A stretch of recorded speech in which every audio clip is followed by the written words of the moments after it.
এবার আমি জল দিয়ে দেবো।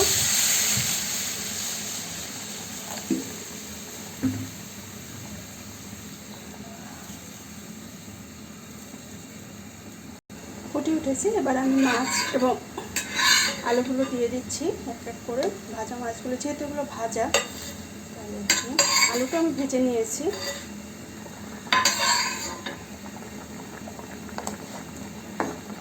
দিয়ে দিলাম, এবার আমি আলুটাও দিয়ে দেবো একই সাথে।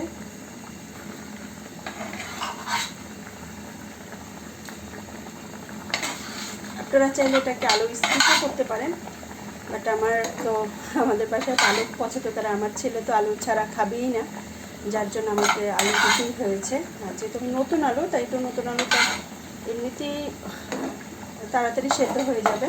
তারপর আমি ভেজে দিয়েছি। আপনারা চাইলে আলু স্কিপ করতে পারেন, যারা আলু পছন্দ করেন না। আমাদের বাসায় অনেক আলু পছন্দ। ওকে, এবার চুলাটা মাঝারি আঁচে রেখে ঢাকনাটা দিয়ে দেবো।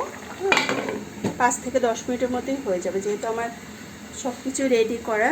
এই চুলা খুব বেশি জাল দেওয়া যাবে না, তাহলে দেখা যায় মাছগুলো হয়তো বা গলে যাবে। তো একটু কমাই দিচ্ছি, আমি মিডিয়াম আঁচে করে দিচ্ছি।